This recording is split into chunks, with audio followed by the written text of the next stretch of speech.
Здравейте, мили приятели, аз съм Ники, приветствам ви на моят канал. Сега ще направим общ разклад, подредба, как ще се развие връзката, как ще се развият вашите отношения. Това, което може да ви помогне и да ви разясни този разклад е всъщност, ако вие сте в объркани отношения, нямате индикация какво да очаквате, временно има някаква тишина между вас, или разрив, пауза, или сте се разделили, обаче още имате надежди, общо взето искате да си получите, така да се каже, успокоение и съвет чрез картите. Тъй като това е обща подредба и гледат много хора, много е важно първо да направим една сигнификация, т.е. енергията на човека и на връзката ви. И ако ви резонира над 70%, продължаваме да гледаме. Не забравяйте, че не винаги разклада, който отваряте в YouTube е вашия разклад, така че не е задължително да ви резонира. Ние не се програмираме от Таро, ние се съветваме, поне на моят канал, ние се съветваме с картите. И повярвайте, те могат да ни дадат уникални съвети, когато имаме нужда. Подсъзнателно нещо се двоумиш или се съмняваш, или те тревожи и чуваш това, което имаш нужда да чуеш и намираш изход от всяка една ситуация, в която се намираш. Така че в момента ще погледнем общата енергия, вашият човек, в каква енергия е той и енергията на връзката, как той вижда вашите отношения. За лични разклади оставям в коментар, първи коментар и в информация към всяко видео, директен линк. Ако искате лично да ви бъде направена лична подредба. Предварително благодаря за лайковете, коментарите, за благодарностите. Не забравяйте да се абонирате на канала, ако за първи път сте тук, кликвайки на камбанката, вие си обещавате да получавате автоматично известия за бъдещи видеа. Ще говорим на различни теми на моят канал. Аз най-вече се интересувам и се занимавам дълбоко с духовна психология, така че вярвам, че този канал може да ви бъде любим и полезен. Добре, да видим сега нашия любим човек. Визуализирайте вашия човек и да видим първо в каква енергия се намира той. Седмица пентакли, шестица мечове, кралица мечове, обърната карта луна,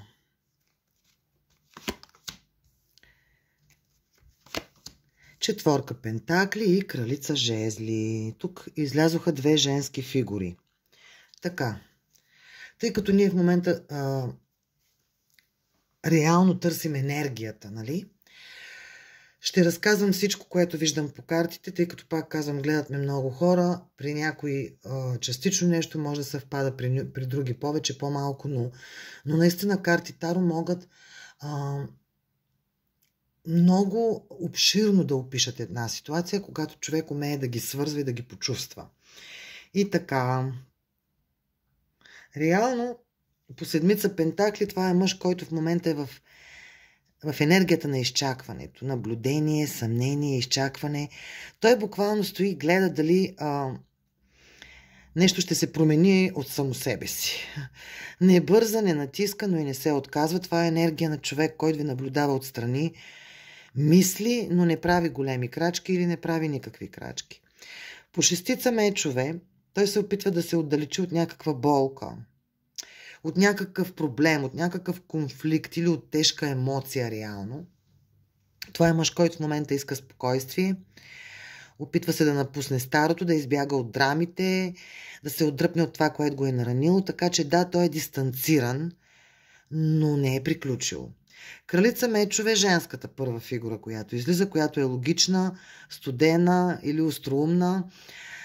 За мен това сте вие, жената, която гледа разклада, която той вижда като силна, независима, ясна в думите си, но може и да е друга жена около него. Сега тук ще добавяме карти и ще видим това, защото тук може да имаме бивша партньорка, колежка, майка, жена, която влияе на неговото решение, често чрез критика или контрол. Да добавяме тук една карта върху кралица мечове, да видим това вие ли сте. Коя е кралица мечове, която му влияе толкова? Коя е кралица мечове, която му влияе толкова? Шестица пентакли. Е така. Ще я сложим тук. Шестица пентакли върху кралица мечове. Показателно е всъщност Това е жена, от която той е зависим по някакъв начин. Може да е емоционално, може даже да е материално, енергийно или по отношение на вина или дълг. Значи, толкова силно влияние има тази жена. Това вече може и да сте вие, но може и да е друга. Че има зависимост. Нали? Значи това е жена, с която той е в отношения. Давам, получавам. Жена, с която има баланс на дълг, отговорност, материална зависимост. Това може да бъдете и вие, но може и да е бивша партньорка, с която делят отговорности. Казвам повече варианти, защото всеки ще си усети неговата ситуация. Жена, на която той е помагал. Още се чувства длъжен към нея. Майка, роднина, която контролира чрез критика и очаквания. Жена, от която е зависим финансово или емоционално. Може да е обещал нещо и сега не знае как да се отдръпне. Жена, която дава и взима, влияе чрез вина или услуга. Но тук не е неговото сърце. Така че аз по-скоро предполагам, че това не сте вие. Да не говорим, че имаме след реално кралица Мечо, имаме обърната луна. И тя не е случайно, тази карта излиза обърната. Той е объркан, той започва да проглежда страховете, които са го държали, започва да се разтапят. Паниката, тревожността, ревност, всичко това пада, една идея надолу. В момента той излиза от илюзиите, започва да вижда реалността такава каквато е.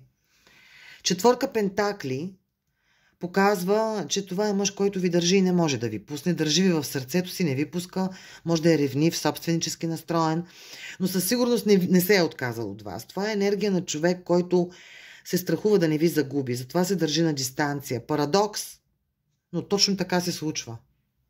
Точно така се случва. И кралица жезли, за мен това по-скоро сте вие. Това е втората женска фигура. И тук вече картите са много ясни. Значи вашият човек е между две женски енергии. Една студена, логична, дистанцирана, другата силна, огнена, привличаща. И ако вие се чувствате като кралица жезли, той е привлечен, запален, дърпа го към вас. Ако вие сте кралица мечове, с която той има конфликти, той ви чувства като жена, с която трябва да е много внимателен, но има и друга изгора някъде. Финалното, какво мога да кажа по тези карти, така чисто енергията и във връзката как е той. Този човек в момента е в много сложна енергия. Той чака, той ви чувства, държи ви, не ви е пуснал, опитва се да избяга от конфликти, от болка. Има две силни женски енергии около него, едната го държи, другата го привлича, но той се страхува да не загуби и точно заради това се затваря. Реално. Да видиме какво мисли той за вашите отношения и как мисли той да продължи тези отношения. Днес няма да питаме за чувства, а просто за намеренията на мъжа и реално какво планира той. Как вижда той в момента вашите отношения и какви намерения има в бъдеще, свързани с вашите отношения. После ще видим и действия. В момента как той вижда вашите отношения, вашите с него отношения. Пак трудностите. Десятка жезли, обърнато с мечове, петица пентакли обърната, седмица чаши и туз чаши. Много интересно. Така. Тежко му е, сложно му е, десятка жезли. Той сякаш носи, как да кажа, носи тежест. Буквално носи тежест. Мисли за връзката, не иска да си тръгва, излиза от труден период. Страхове има, илюзии, но вътре в сърцето му има живо чувство. Той вижда връзката ви като тежест, която обаче не иска да пусне. Този мъж носи много отговорности, проблеми, емоционален багаж. Той даже лицето му тук показва загриженост. Умора. Тежи му, но не се отказва. Тежи му, но не се отказва. преуморен, натоварен. Сякаш вие сте част от неговия живот, който не може и не иска да пусне. И тук имаме туз, обърнат. Той има нужда да говори, но не казва истината. Той иска честен разговор, но се страхува от този разговор. Има какво да ви каже, има какво да обясни, но го спира болка, вина, страх, обида. Задушени думи имаме тук. Премълчани чувства, страх от конфронтация, страх да ви погледне в очите и да бъде честен. Не е готов да каже това, което мисли истински. Затова може да изглежда много противоречив и дори дистанциран студен. Обърната петица пентакли. Той започва да излиза от трудния период. Ако е бил объркан, наранен, в криза или в емоционално отдръпване, това започва да се променя. Обърната пет пентакли е надежда. Връщане към живот, възстановяване. Седмица чаши. Има объркване в главата му. Много фантазии, няма яснота. Той такива някакви въпроси си задава от рода: ще се получи ли, ще ме наранят ли, правилно ли е да се върна. Това е карта на фантазии, илюзии и колебание. Не вижда ясно пътя, затова мълчи. Обаче имаме туз чаши. И въпреки всичко в него има чувство. Това е любов, която не може да бъде скрита. Това е желание за ново начало, не от разума, от сърцето. Това е най-красивата емоционална карта. В тази колода е най-красивата. Една огромна карта, пълна с божествена любов, която извира като фонтан. Той чувства, той копнее, той е свързан с вас. В момента е уморен, объркан, изпълнен с вътрешна тежест, иска да говори, но се страхува от истински разговор,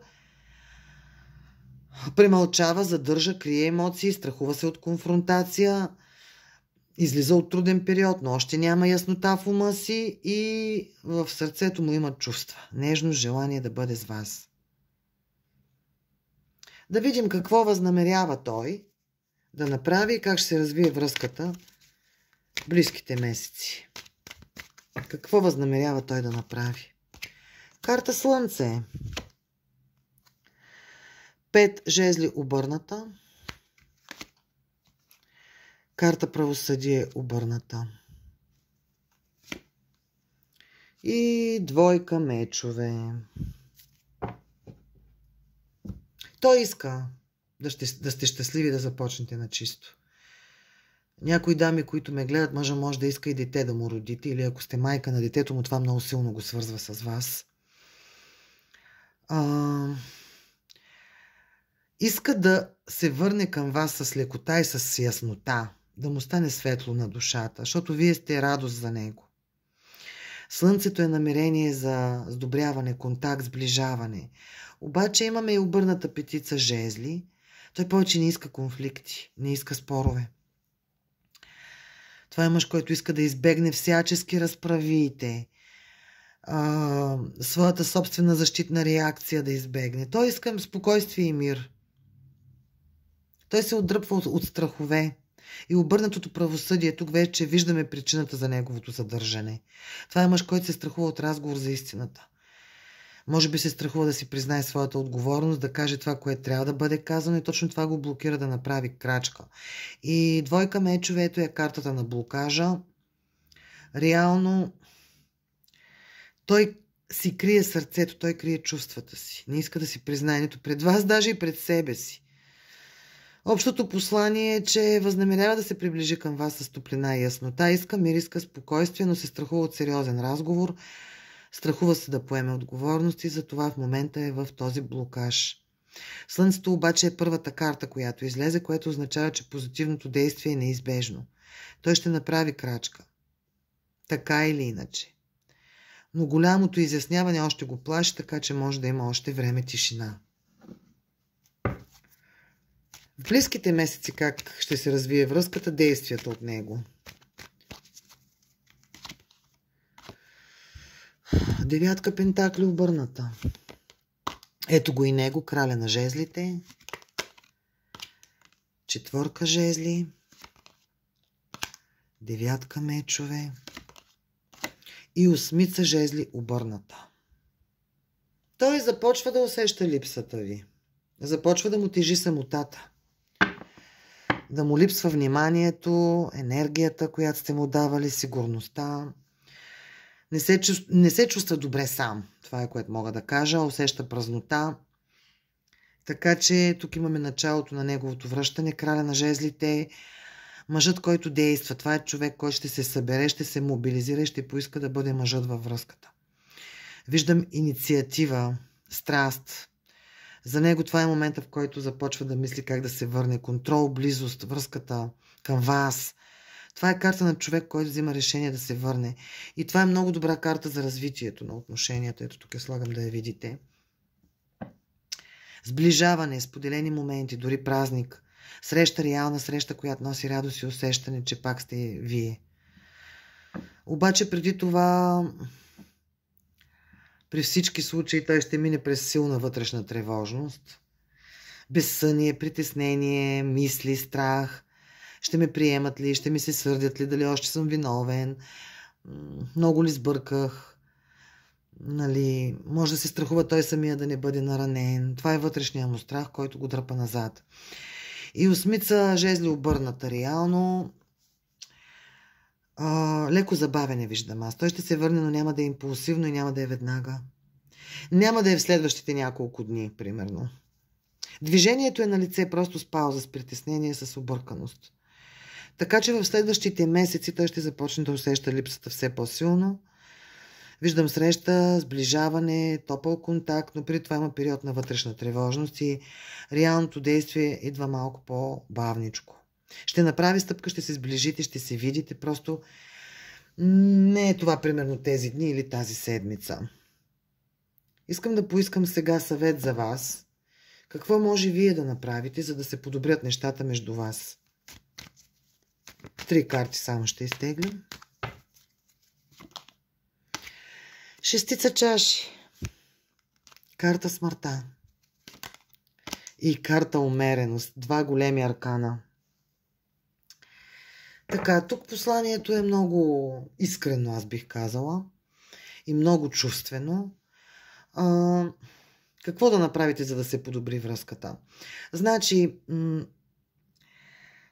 върнете се към чистото, към топлото, към хубавото във вас.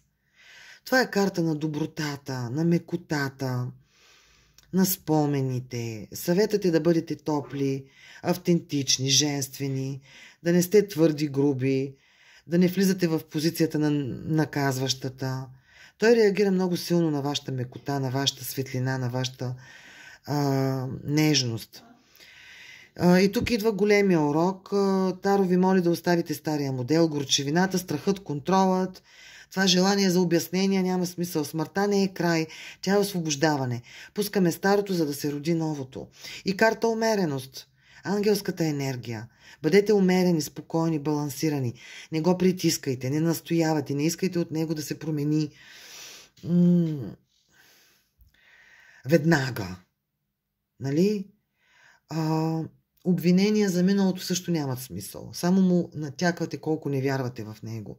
Тихо доверие показва тази карта. Така че Таро ви дава много ясен път. Върнете се към светлото във вас. Отпуснете старите страхове и старите модели. И просто се балансирайте. Спокойствие, доверие. Влизаме в енергията на баланса. Ангелско Таро с едно послание за всички дами, които ме гледат.